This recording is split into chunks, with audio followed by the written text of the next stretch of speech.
어,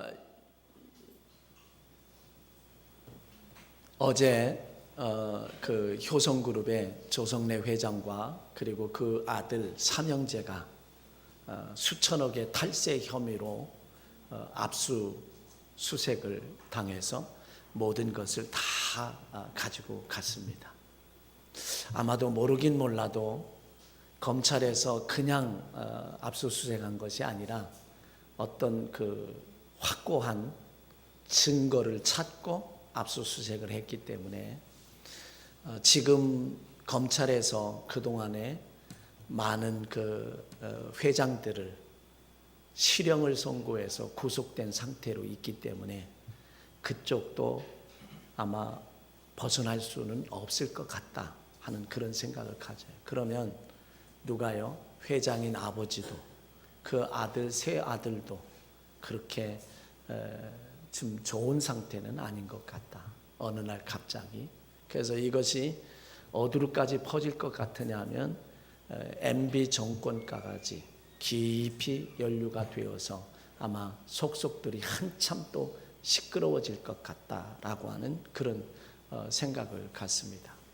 실제로는 지금 어떤 것이 부각이 막 되어야 되느냐면 저는 참 그 매스컴들이 좀 아쉬운 게 뭐냐면 지금 거기에 이것도 조용히 해나가도 좋겠는데 경제가 가장 어려운데 실제는 정복주의자들에 대한 그리고 묵비권을 행사하고 있는 이 아무개 그쪽에 집중 조명이 돼야 하는데 최동욱이라고 하는 사람 때문에 그게 묻혔고 지금은 우리 백성들의 관심 밖으로 밀려나요. 사실은 지금 그게 부각이 돼야 된다라고 저는 생각을 하거든요.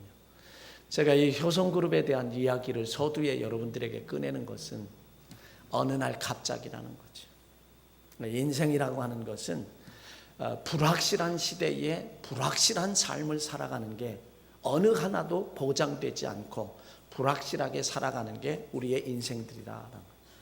어느 날 갑자기 들어와서 다 가지고 가는. 그러면 여러분 옛말에 털어서 먼지 안 나는 사람 없다라고 하는 말처럼 그 흔히 어르신들이 그렇게 하는 말처럼 왜 이런 일들이 갑자기 일어난다라고. 오늘 본문에서도 그동안 하늘같이 믿고 의지하고 살았던 그러한 가장이 어느 날 갑자기 죽음을 당했다는 거죠.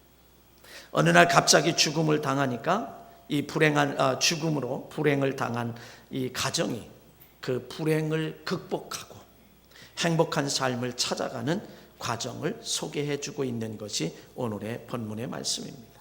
그래서 본문의 이야기는 오늘을 살아가는 우리들에게 얼마든지 일어날 수 있는 일이기 때문에 우리의 삶의 지혜와 교훈을 주고 있다라고 하는 이런 사실을 우리는 이 본문에서 찾아볼 수 있는 그런 상황인 것을 우리 기억하게 됩니다. 자, 선지자의 생도가 갑자기 죽었다는 거죠. 한 가정의 가장이면서 두 아들과 아내가 있는데 가장이면서 아마 늦깎이 신학생 같아요. 선지자의 생도라고 하면 당시에 엘리사 선지자의 밑에서 요즘에는 신학교가 있어서 그 신학교에 가서 대량으로 막 쏟아지지만 예전에는 그 선지자 밑에서 그저 한둘 정말 멘토와 멘티의 관계로 인격적인 신앙적인 그런 인성적인 부분을 지금은 막 기계로 찍어내듯이 학문적인 것만 막 주입시켜서 많이 기억하고 생각하고 답안을 쓰면 되는 거지만 그러니까 인성이 얼마나 부족한지 부모가 조금만 뭐하도 존속 사례가 막 일어나고 일어나서는 안 될 일들이 오늘 이 우리의 주변 상황 속에 얼마나 많이 일어나고 있는가. 왜? 이것이 바로 인성교육이에요. 지적인 거는 늘어나지만 인성교육이에요. 그래서 약하디 약하고 조금도 참지 못하고 조금도 인내하지 못하고 견디지 못하는 것이 오늘 시대를 살아가는 젊은이들이랍니다. 점점 이건 더해가고 있는 왜? 아주 편리할 대로 편리한 모든 것을 지금 과학의 시대니까 누리고 있기 때문에 조금만 어려우면 못 견뎌요. 그래서 어떤 면에서 보면 결혼을 할 사람들은 참 일부러라도 극한 어려운 상황을 일부러라도 좀 만들어서 그 극한 상황을 어떻게 견뎌가는가. 내 남편 될 사람이 또 아내 될 사람이 극한 상황을 어떻게 견뎌나가는가, 어떻게 헤쳐나가는가, 낙심하고 주저앉고 퍽 주저앉는가, 이런 것들을 보고, 그러면 상대방을 그렇게 할 수는 없어도 내가 내 가정의 상황을 아주 정말 선의의 거짓말로 내가 이런 가정의 형편이 있고 이렇게 아주 극단적인 어려움 속에 있다라고 하는 그런 상황을 여러분들이 설정해서, 그러면 앞으로 어떻게 좀 돕고 이루어 나가는가, 그런 면에서 한번 테스트도 필요한 시대가 됐다. 그럴 때 얼마나 많이 견디고 이기고 지혜롭게 그 일을 헤쳐나가. 오늘날에는요, 조금만 어려우면 포기하고 끝나요. 포기하고 끝나. 심지어는 자기 목숨까지도 포기하고 끝나려고 하는 그런 시대가 오늘의 시대라는 얘기죠. 자, 그런데 그런 면에서 이 선지자의 늦깎이 아마 신학생인 것 같아요. 네, 그런데 그가 공부를 하다가 그냥 빚을 남겨놓은 채에, 두 아들과 아내를 남겨놓은 채에 어느 날 갑자기 정말 죽었다, 그런 얘기죠. 그래서 우리의 삶에서 죽음이라는 것은 예고 없이 어느 날 갑자기 찾아온다라고 하는 이런 사실들을 우리는 기억하게 됩니다. 그래서 오는 순서는 있어도 가는 순서는 없다는 말들을 하고요. 죽는 데에도 남녀노소에 따라서 순서가 정해진 것 아니에요. 남녀노소, 나이가 적고 많고의 순서가 정해진 게 아니다라고 하는 것하고, 또 하나는 빈부귀천에 따라서 죽는 순서가 정해진 것도 아니에요. 잘 사느냐 못 사느냐, 잘 살면 오래 살고 못 살면 일찍 죽고, 아니라는 거예요. 그거에 의해서 가는 순서가 정해진 게, 오는 순서는 있어도 가는 순서는 정해지지 않았다. 또 배움의 순서에 따라서 가는 것이 정해진 것이 아니라고 하는, 그것에 의해서 결정되는 것이 아니라고 하는 것이 오늘을 살아가는 우리들에게 좀 위안이 될 수 있는, 위로를 받을 수 있는 그런 것이다. 왜냐하면 한 번 죽는 것은 사람에게 정하신 것이고 그 후에는 심판이 있다. 하나님이 정하신 것이기 때문에, 이 죽는 것, 한 번 죽는 것은 정하신 것이기 때문에 어느 누구도 그 하나님의 정하신 것에 의해서 거역할 수 없다는 거예요. 누구도 거역할 수가 없다라고 하는 것 우리는 기억합니다. 상대성 이론을 발견한 안슈타인, 과학자 안슈타인도 이 죽음에 하나님이 정하신 것을 거역할 수 없고 대적할 수가 없었고, 재산가였던 오나시스도 이것을 거절하거나 거역할 수가 없었고, 천하의 미모를 가진 양귀비도, 아니면 클레오파트라도, 그리고 제클린도, 영국의 찰스 황세자비인 다이애나도 이 죽음이라고 하는 것을 거절하고 거부하고 거역할 수 없어요. 왜? 하나님이 정하신 것이기 때문에. 그런데 이것들이 어느 순간에 다가오게 되면, 어느 순간 다가온다 이거죠. 갑자기 다가온다 이런 얘기입니다. 그래서 가장의 죽음으로 위기를 당한 이 가정, 어떻게 살 일이 캄캄하지요. 그래서 여러분들이 어떤 면에서는 가장이 돈을 잘 벌어도 내가 과연 한 번쯤은 생각해 볼 필요가 있어요.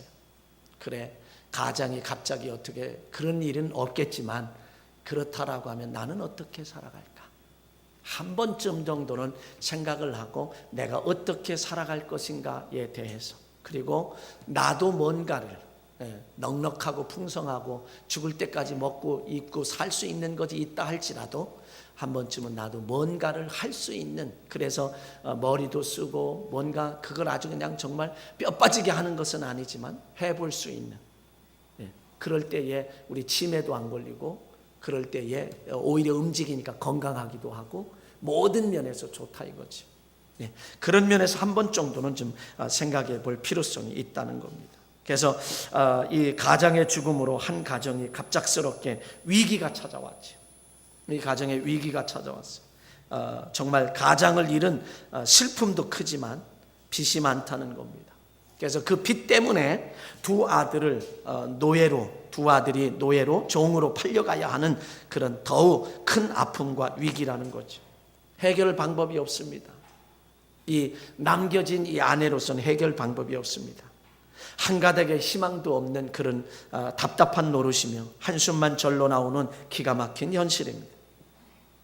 한 가정이 슬픔과 아픔을 당한 상황에서도 채주는, 빚을 준 사람은 인정사정 볼 것 없이 두 아들을 종으로 데려가겠다라고 야박한 소리를 하고 있습니다. 당시로서는 어쩔 수 없는 상황이에요. 그러나 오늘날에는요, 다행히도 상속을 포기하면, 부모가 진 빚에 대해서 상속을 포기하면 그 부모가 진 빚에 대해서도 내가 갚을 수 있는 그 의무가 없어진다는 거예요. 그러나 이때 당시에, 성경의 이때 당시에, 예전에는 그렇지 않았어요. 대대손손이 물려갔어요. 그런데 지금은 상속을 포기하면 그걸 갚을 의무가 없습니다. 때로는 남편이 진 빚도 상속 포기하면 갚을 의무가 없고, 아내가 진 빚도 상속 포기하면 갚을 의무가 없어요. 예, 그런 면에서 생각을 해보면 그래도 다행 중에 다행이다. 예, 법이라는 게 꼭 안 갚아서 다행이라는 게 아니라, 이 양반이 돌아가셨는데 뭐 그분이 빚진 거 돌아가셨는데 라고 하는 그러나 오늘 성경의 본문에 나타난 그 시대에는 그렇게 할 수 없는 상황이었었다라고 하는 것입니다. 현대를 살아가는 사람들에게도 상상할 수 없는 기가 막힌 일들이 수없이 많이 일어나고 있고 벌어지고 있다는 것을 우리는 부인할 수가 없습니다. 그래서 오늘의 이 시대는 불확실한 시대를 살아가고 있다라고 하는 것 우리는 알아야 합니다. 그럼에도 불구하고 산 사람은 숨을 쉬어야 되고요. 그럼에도 불구하고 산 사람은요, 먹어야 되는 거예요. 여러분, 나이가 그래도 많이 드셔서 돌아가신 분들은 그래도 이렇게 장례에 가서 조문을 하고 위로를 할 때 그나마 괜찮은데, 생때 같은 자식이 먼저 갔을 때에 그 부모님들을 어떻게 위로하며 정말 기가 막히게 이렇게 세상을 이제 떠난 사람들의 그런 가정에 조문을 가면 얼마나 할 말도 없고 기가 막힌 경우들이 참 많잖아요. 그럼에도 산 사람은 또 먹어야 돼요, 사실은. 그렇잖아요. 그리고 잠자야 되고 먹어야 돼요. 이게 오늘을 살아가는 우리들의 현실이라고 하는 것을 우리는 부인할 수 없다는 겁니다. 그래서 이런 상황 속에서 두 아들과 홀로 남겨진 이 아내는 어떤 방법이 없잖아요. 그럴 때에 그는 한 가지 방법을 찾아낸 것이 하나님의 사람, 선지자, 그러니까 선지자인 엘리사 선지자를 찾아갔다는 거죠. 하나님의 사람을 찾아갔다는 얘기는 다른 말로 바꾸어서 하나님을 찾았다는 얘기예요. 하나님을 찾았고 하나님을 찾았고 하나님께 부르짖었고 하나님께 기도했고 하나님께 간청을 했고 하나님 앞에 요청을 했다. 그런 의미로 우리는 받아들여도 과히 틀린 말은 아니라고 생각을 합니다. 가서 뭐라 그랬어요? 이 선지자 생도가 우리 남편이 얼마나 하나님을 경외하며 신실하게 하나님을 의지하고 하나님을 사랑하고 하나님 그렇게 경외한 줄을 당신도 알지 않습니까?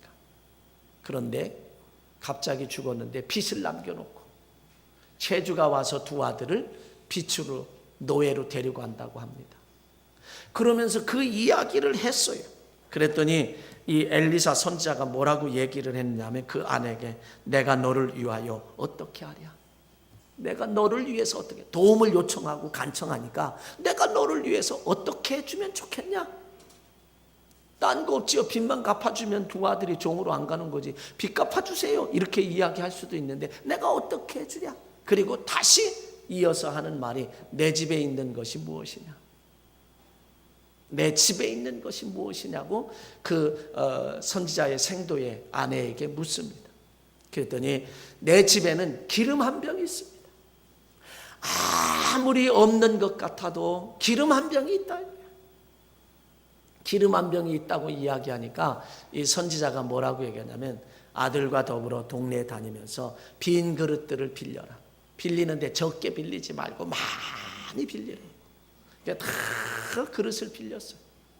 그리고 났더니 기름병을 들고 그 그릇에다가 다 쏟으라고. 그러니까 기름 한 병을 그 큰 그릇에다가 쏟는데요, 이게 희한한 거예요. 이게 기적이에요. 그냥 콸콸콸콸콸콸콸 쏟아지는데, 이 기름병에 한 병에서 그냥 얼마 쏟아지면 끝나야 되는데, 이 그릇에 쏟고 났는데 계속 다른 그릇에 이렇게 옮겨지면서 쏟는데 이 한도 끝도 없이 쏟아지는 거예요. 이게 바로 샘물과 같은 은혜의 역사예요. 샘물은 끊어지지 않습니다. 그냥 왕창 쾅 하고 쏟아지는 건 아니지만 끊임없이 쏟아지는 거예요. 그러니까 이 그릇도 채우고 저 그릇도 채우고 다 쏟아져서 그릇마다, 빈 그릇마다 다 채우고 아들에게 야, 빈 그릇 가져와라. 그러니까 없습니다. 그랬더니 기름이 여기서 뚝 그쳤다 그러네. 이게 바로 기적이죠. 그래서 이 아내가 엘리사 선지자에게 말합니다. 이제 그릇이 없고 기름병에 기름 딱 끝났습니다. 그랬더니 뭐라고 얘기하냐면 그거 팔아라. 팔아서 빚 갚고 두 아들 종으로 팔려가는데 빚을 갚고 나머지 가지고 생활을 하거라. 그래서 결국에는 해결이 됐다 이거죠. 가정의 위기의 문제, 자식하고 남편 죽은 것도 서러운데 슬픈데 아픈데 자식 두 아들도 종으로 팔려가야 되고 종으로 끌려가야 되는 그런 위기 속에 위기를 당했는데, 그 슬픔의 위기를 당했는데 하나님의 사람을 찾아가서 도움을 요청하고 간청했더니 그 문제가, 그 위기의 문제가 해결됐고 가정의 문제가 해결됐고 자녀의 문제가 해결됐고 경제의 문제가 해결됐다 그런 얘기죠. 그 뒤로는 어떻게 살았다라고 하는 말이 나오지는 성경에는 소개하지 않지만 그 가정은 그래도 나름대로의 또 모든 문제를 해결했으니 행복하게 살았을 것이다 라고 하는 것을 우리는 짐작을 할 수가 있습니다. 여기서 중요한 것 하나, 하나님의 사람인 엘리사 선지자는 왜 선도의 아내에게 내 집에 있는 것이 무엇이냐라고 말했을까? 그리고 그 가정에 기름 한 병 있는 것, 그거를 가지고 그거를 기초로 해서 그거를 근거로 해서 기적의 역사를 이룰 수 있도록 하고 문제를 해결해 줬다는 거죠. 우리는 이 사실을 잊어서는 안 될 것입니다. 하나님의 역사는, 우리 기억해야 될 것이, 하나님의 기적의 역사는 내가 지금 가지고 있는 것, 그거를 통해서 역사하신다는 것. 하나님은 언제나 내가 가지고 있는 그것을 통해서 역사하시는데, 내가 가지고 있는 게 그게 뭐냐 그런 얘기죠. 마태복음 8장 13절에 가보면 예수께서 백부장에게 이르시되 가라, 내 믿은 대로 될지어다 하시니 그 즉시로 하인이, 그 즉시 하인이 나으니라. 백부장에게 있는 것이 무엇이에요? 백부장에게 있는 것이 무엇이었습니까? 그에게 믿음이 있었다. 믿음이 있었다는 거예요. 그러니까 내 믿은 대로 될지어다 하시니 그 즉시 그 하인이 나으니라. 하나님은 그에게 있는 것을 통해서, 하나님은 그 있는 것을 통해서 그것 가지고 기적의 역사를 베풀었다는 사실. 마태복음 15장 28절에 가보면 이에 예수께서 대답하여 이르시되 여자여 내 믿음이 크도다, 내 소원대로 되리라 하시니 그때로부터 그의 딸이 나으니라. 공동번역은 바로 그 순간에 여자의 딸이 나았다. 이 여자에게 있었던 것이 뭐예요? 믿음이란. 하나님은 우리에게 내가 가지고 있는 것, 그걸 가지고 역사하신다는 것. 그 있는 것 가지고 역사하신다는 것. 그래서 우리는 하나님 앞에 내놓아야 합니다. 뭘 내놓아야죠? 믿음을 내놓아야 됩니다. 기도를 내놓아야 합니다. 찬양을 내놓아야 합니다. 예배를 내놓아야 합니다. 여러분 정성을 내놓아야 합니다. 정말 하나님을 바라보고 사모하는 것들을 내놓을 때에 그 있는 것, 그것을 통하여 하나님은 역사하신다. 여기서 또 하나 보면 선지자의 생도의 아내가 그릇을 빌리라고 말했고 그것을 쏟아 부으라고 말할 때 얼마든지, 아니 그릇은 왜 빌려요? 이거 해결해야 되는데 그릇 빌리는 거하고 무슨 상관이에요? 똑똑한 현대인들은 그렇게 말할 수 있어요. 근데 무조건 순종했어. 빌렸어. 그리고 그걸 부어라. 아니 이거 기름 한 병 이거 부으면 기름 요거 한 병 같아. 요 그릇에도 못 차는데 이거 부어서 뭐 하려고요? 그러지 않았습니다. 부라고 했더니 부었어요. 순종했다라고 하는 사실입니다. 다른 방법이 없었지. 그래서 방문을 닫고 두 아들과 함께 빈 그릇에 기름을 붓습니다. 모든 그릇에 기름이 가득 차고 빈 그릇이 없다고 할 때 그것이 뚝 끊어졌어요. 여러분 보세요. 요나서에 가보면 요나에게 저 큰 성읍 니느웨에 가서 40일이 지나면 멸망하리라고 외쳐라. 그랬더니 요나가 욥바 항구에 나가서 다시스로 가는 배를 타고 도망가요. 자, 여기서 우리가 기억할 수 있는 것은 뭐냐면 이 요나가 사명을 받고도 순종하지 않은 것은 다른 방법이 있었기 때문에 다시스로 가는 배가 준비되어 있었기 때문에. 여러분 다른 방법이 있다라고 생각하면요 하나님의 말씀에 순종할 수 없어요. 절박하고 절실하며 이 길밖에 없다, 하나님밖에 안 계시다라고 할 때 절박하게 매달리는 거지, 다른 길이 있다라고 생각하면요 절대 우리는 순종할 수가 없어요. 그래서 우리는 항상 하나님 앞에 아랠 때는 절실하고 절박한 심정으로 하나님밖에 없습니다, 하나님 외에는 없습니다, 이런 심정을 가지고 우리는 아뢰야 된다라고 하는 이것이 바로 지혜이죠. 그래서 순종의 결과는 기적이 나타났습니다. 순종의 결과는 기적이 나타났다. 하나님은 참 이 말씀 속에서 우리가 기억할 수 있는 것은 하나님은 반드시 우리가 가지고 있는 것을 통해서 역사를 하실 뿐만 아니라 하나님은 하늘에서 뚝 떨어지게 해서 우리에게 해결해 주시는 분이 아니에요. 반드시 우리로 하여금 빈 그릇을 빌리게 했고 기름병을 기울여서 붓게 했고 그리고 그 기름을 팔아서 빚 갚고 나머지 가지고 살게 했어요. 다시 말하면 이게 무슨 얘기냐? 수고를 반드시 하게 하신다는 거죠. 그냥 나는 가만히 앉아 있었는데 하나님이 해결해 주는 게 아니에요. 감나무 밑에 가서 입만 벌리고 있었는데 홍시가 내 입에 쏙 들어가서 만나게 그 홍시를 먹게 하시는 하나님이 아니라는 거예요. 만약에 그렇게 하면 하나님이요 그 감을 떨어지게 해서 홍시가 떨어지게 하는 게 아니라 땡감이 그냥 여기 콧등을 때릴 수 있어. 하나님은 절대 그런 하나님이 아니에요. 반드시 우리에게 수고하게 하고 노력하게 하고 애쓰게 하고 하나님이 허락하시고 주시되 인간적인 노력을 하게 하신다는 거예요. 애쓰게 하고 땀 흘리게 하고 수고하게 하고 그렇게 한 다음에 그것을 허락하신다라고 하는 거예요. 근데 우리는 어떻게 생각해요? 하나님 앞에 기도만 하면 해결될 것이다. 아니라는 거예요. 오늘 본문의 말씀 속에서도 나왔듯이 이렇게 수고하고 애쓰고 노력하게 한 다음에 하나님이 허락하신다. 그래서 여러분 모든 우리의 가정의 문제, 인생의 문제, 모든 문제를 가지고 있다 할지라도 그것이 그냥 하루아침에 그냥 싹 해결되기를 바라지 말고 우리는 노력할 것은 하면서 하나님이 역사해 주셔서 내가 아무리 노력해도 99.9999% 내가 확신이 있다 할지라도 이건 된 것이다 할지라도 하나님이 0.00001% 하나님이 건드리시면 안 되는 거예요. 그래서 내가 잘해서 된 것처럼 생각하지 마요.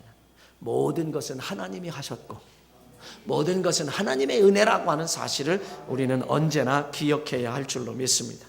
그래서 우리는 수고하고 땀 흘려야만 합니다. 그래야 하나님의 주시는 복을 받게 된다는 것. 하나님은요 지금도 우리의 고통을 외면하시는 하나님이 아니에요. 지금 저와 여러분의 고통을 쳐다보고 계시고 환난도 아시고 수고도 아시고 다 아시고 출애굽기 3장에 말씀하신 것처럼 이스라엘 백성들의 그 감독자로 인하여 고통당하고 학대를 받고 어려움을 당하고 하는 것을 보고 알고 듣고 계신 부르짖음을 듣고 계신 그 고통 속에서 부르짖는 것까지 듣고 계신 하나님이라고 하는 사실, 그 하나님은 지금도 여전히 우리의 고통을 보고 계십니다. 그럴 때 우리는 그 하나님은 지금도 하나님 이 고통에서 해결해 주시옵소서. 그리고 우리가 요청하기를 기다리고 계신 분, 그리고 간청하기를 기다리고 계신 분, 하나님은 그렇게 기다려요. 그냥 내가 어려우면 알아서 그냥 해결해주고, 알아서 그 응답해주고, 알아서 열어주고, 알아서 풀어주고, 알아서 뚫어주고, 그러면 오죽이나 좋겠어요.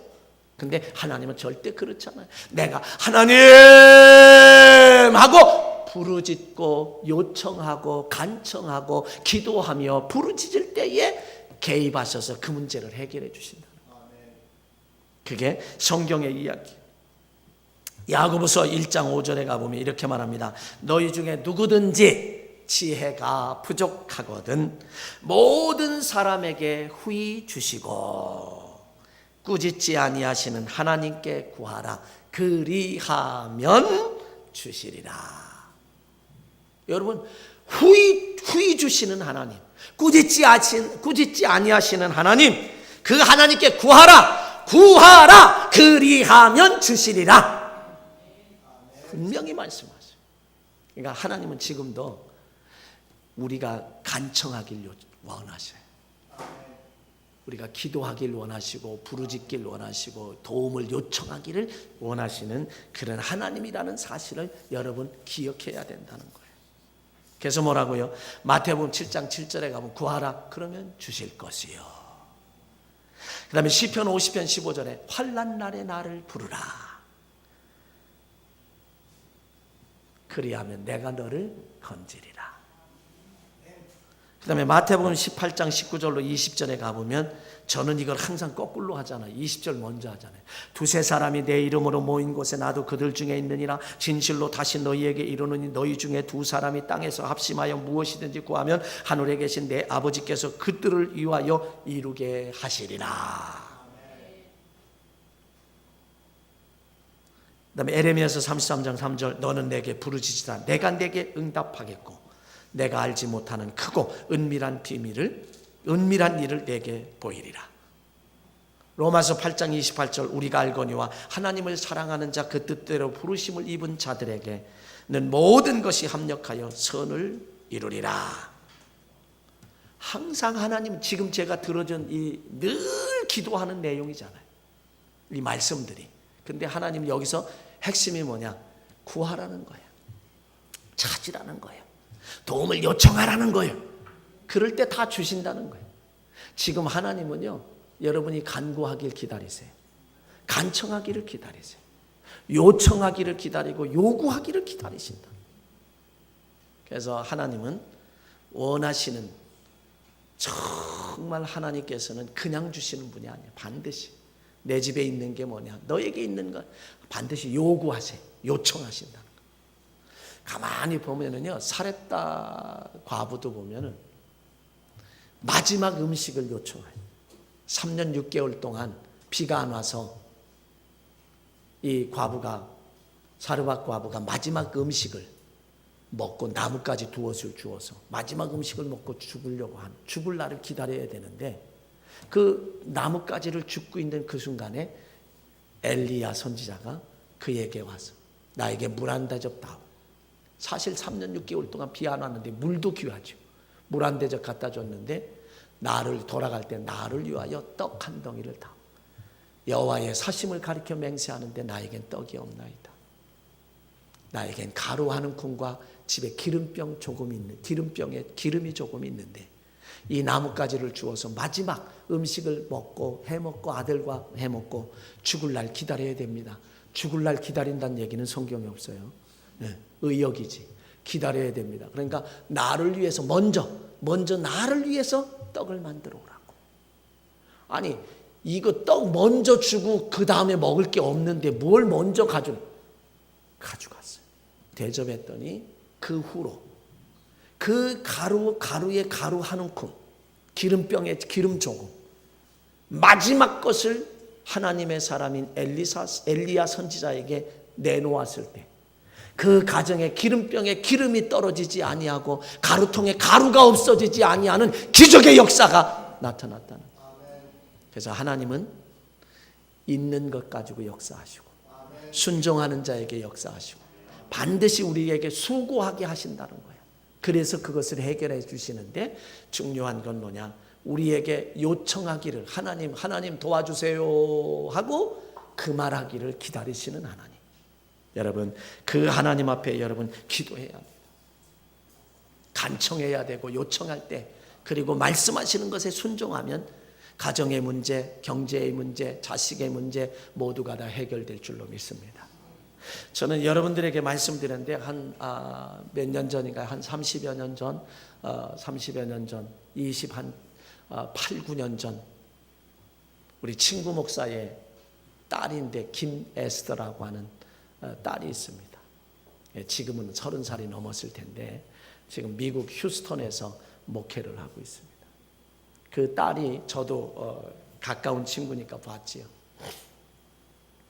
이 목사님은 그때에 아파트가 막 지어질 때 아파트에 막 지어질 때 그때 30몇 평 아파트에 살았어요. 교회도 상당히 컸고요. 그러는데 거기에 갔는데 그 친구가 이제 간증을 하는 거예요. 제가 그 이야기를 듣는데 지금도 아주 생생해요. 여러분들에게도 종종 간증을 제가 했던 아파트가 그렇게 넓으니까 서재가 하나 있는데 굉장히 서재가 커요. 서재에서 책도 보고 설교 준비도 하고 그러는데 요 에스더라고 하는 딸이 5살인가 됐는데 책상에 앉아 있는데 애가 들어왔어요. 부르는 소리가 났어. 그런데 이제 이 집중하느라고 뭐 쳐다보지도 않고 들어왔나 보다 그리고 있는데 아무 소리가 안 들린 거. 두르는 건 봤는데 두르는 거는 내가 인기척 느끼고 봤는데 희끗 봤는데 애가 아무 소리가 없는 거예요. 기척이 없는 거예요.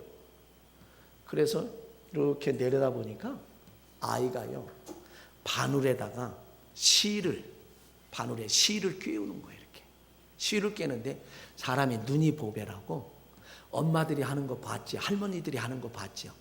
진짜 그 실에다가 그냥 이게 안 껴지니까 침만 그냥 묻혀가지고 또 안 되니까 또 묻히고 애가 뭘 못 봤느냐? 이게 안 되면 실을 끊어내고 다시 한번 묻혀서 이렇게 해야 되는데 계속 침만 묻혀가지고 이걸 하니까 이게 돼야지. 예? 바늘에다 실이 이게 끼워져야지. 그러는데요, 그냥 해주고 싶은 마음이 굴뚝 같더래. 야, 애써 가져와, 내가 해줄게. 하고 싶은 마음이 꿀뚝 같은데 그냥 참았대. 이제는 자기 책상에 앉아있지만 눈은 여기가 있는 거예요. 지금 누구에게? 딸에게 가 있어요. 제가 도움을 요청하면 내가 해주리라. 그런데요 애가 5분이 지나고 10분이 지나고 15분 지났는데요 열심히 하는데 나중에는요 애가 너무너무 집중하니까 얼굴에서 땀방울이 뚝뚝뚝뚝 떨어지더래. 땀방울이 뚝뚝 떨어지는데도 자기 아빠가 여기 있는데 나한테 얘기만 하면 도와줄 텐데 저 얘기를 안 하고 있는 거예요. 가만히 있는데 30분이 지나가지고 애쓰다가 안 되니까 아빠 이것 좀 도와주세요.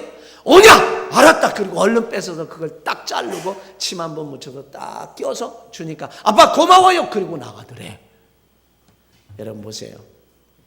그 아빠의 딸을 도와주고 싶은 마음이 간절한데 그래도 먼저 도와주겠다라고 이야기 안 하는 그 아빠의 심정, 도움을 요청하기를 기다리는 그 심정, 그 아빠의 심정이 바로 하나님의 심정이에요. 여러분 하나님 앞에 구하십시오. 주실 줄로 믿습니다. 환난 날에 나를 불러라. 나에게 도움을 요청하라. 그러면 내가 너를 건져주겠다. 분명히 말씀하잖아요. 여러분 여기에 본문에 나오는 가장을 잃은 슬픔의 한 문제가 된 그 가정의 아내, 하나님의 사람을 찾아왔을 때 해결되었던 것처럼 여러분 하나님을 찾으시기 바랍니다. 하나님 앞에 요청하시기 바랍니다. 하나님 도움을 간청하시기 바랍니다. 그럴 때 하나님은 지금 나에게 도와주실 것을 내가 간청만 하면, 요청만 하면, 기도만 하면, 부르짖기만 하면 도와주시려고 기다리고 계신 그분인 줄로 믿으시기 바랍니다. 지금 간청하십시오. 그리고 순종하십시오. 하나님 해결해 주실 줄로 믿습니다. 이런 좋으신 하나님임을 믿고 이 한 주간에도 하나님 앞에 간구하며 혼자 고민하며 혼자 낙심하고 좌절하고 그리고 실망하고 포기하는 그런 인생이 아니라 전지전능하신 하나님, 독생성자 외아들까지 주시면서 우리를 사랑하시는 그 하나님 앞에 도움을 요청하고 간청하는 지혜로운 성도들 되시길 주의 이름으로 간절히 축원합니다. 사랑하시는 아버지,